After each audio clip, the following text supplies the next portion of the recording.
this section we talk about polynomial functions. A polynomial function of degree n is of the form f of x equals a sub n times x to the nth power plus a sub n minus 1 times x to the n minus 1 power plus all the way down to plus a sub 2 x squared plus a sub 1 x plus a sub 0, where n is a non-negative integer and a sub n is not equal to 0. So a non-negative integer, so you can have as a non-negative integer the numbers 0, 1, 2, 3, and so on. Negative integers would be -1, -2, -3. So we can't have a negative integer. 0 isn't negative, nor is it positive, really. So it's a non-negative integer. And a sub n, that number in the front, can't be a 0. Each power function, a sub n x to the nth power, a sub n minus 1 x to the n minus 1 power, a sub 1 x, and a sub 0 is called a term of the polynomial. The constants a sub n minus 1, a sub 2, a sub 1, a sub 0 are called the coefficients. A sub n times x to the nth power is called the leading term, and a sub 0 is called the constant term. This will make a little bit more sense when we actually put a for real polynomial to this. The graph has at most n x-intercepts or zeros. In other words, whatever the degree of the polynomial is, that's the most x-intercepts that it can have. It can have fewer than that, but it can't have more. And the graph has at most n minus 1 turning points. A turning point is sort of the idea of a hill or a valley. Sometimes in calculus they'll talk about being concave up or concave down. We're looking at it as hills and valleys, and how many turning points you have there.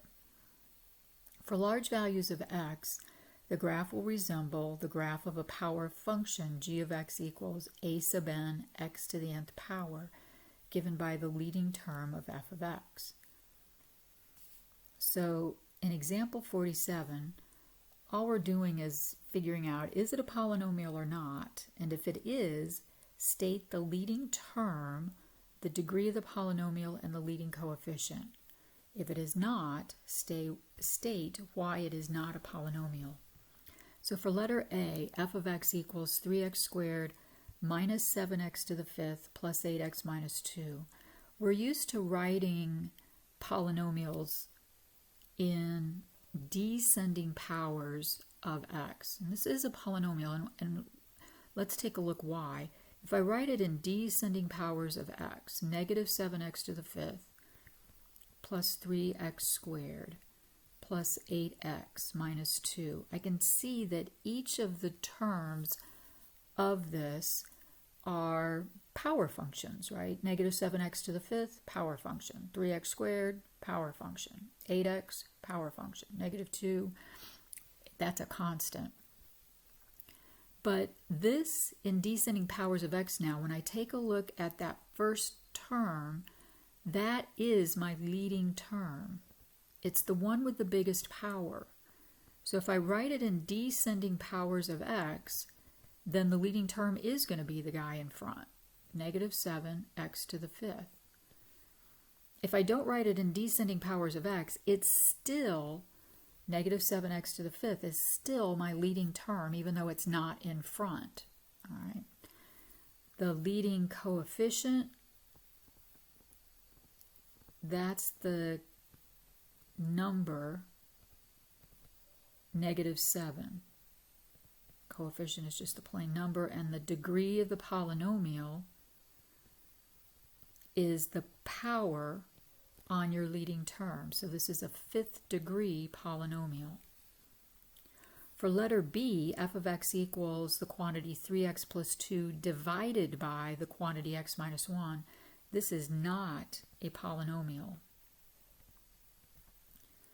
So I can't talk about a leading term, a leading coefficient, or degree of a polynomial because it's not one. The reason it's not is because of the division by x in that denominator there. So you can't divide by x in a denominator of a fraction and be a polynomial. Our polynomials are made up of power functions, right? 3x squared like we had before. This not a polynomial because you're dividing by an x. In this case, x minus 1. Okay. Let's take a look at letter D. F of w equals 1 minus 13w minus 5w to the 1/2 power plus 2w squared. It sort of looks like a polynomial, but the one thing that messes it up is right here. We said that our powers have to be integers, and 1/2 is not an integer. So in this case, it's not a polynomial. And because of the power 1/2. You can't have a fraction. You can't have a fraction power. Remember, a fraction power is really a radical. So that's really 5 times the square root of w. You can't have any radicals or fractional exponents in a polynomial. So our letter C function, f of b equals 2 times the quantity b squared minus 1 times the quantity b squared plus 3. This is a polynomial, however, it is not in, it's not written out in standard form. So we're going to multiply this out. So I'm going to call this 2 times and then FOIL b squared minus 1 times b squared plus 3. I'm going to get b to the 4th plus 3b squared. I distributed b squared. Now distribute negative 1. Negative 1b squared minus 3. So distribute the 2b to the 4th plus 6b squared minus 2b squared minus 6. Right, and then combine your like terms, 2b to the 4th plus 4b squared minus 6. This, again, is a polynomial, and it's written in descending powers of b, so my leading term is 2b to the 4th. It's the one with the biggest power attached to it. The leading coefficient is the number 2, it's the number in front, and then the degree of the polynomial is degree 4, or 4th degree.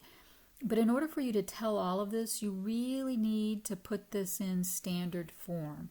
Multiply it all out so that you can see that.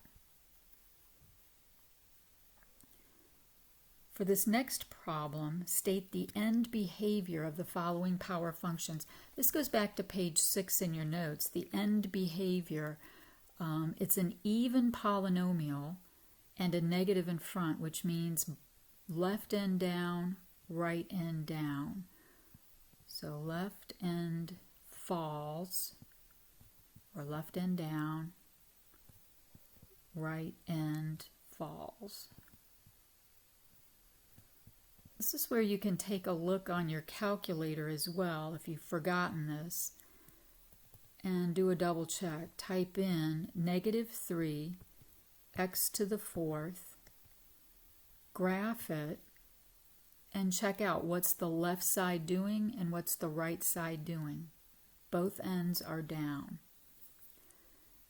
The next one is an odd power, so I'm going to have origin symmetry, which means the ends are split.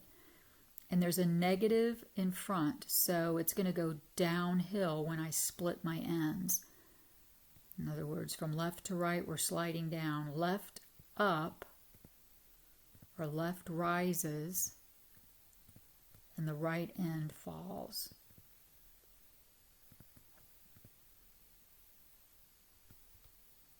again, type it into your calculator, double check to make sure that works. 4x to the 8th, even power, which means y-axis symmetry, both ends going in the same direction, and because it's positive in front, both ends going up. So left rises, right rises.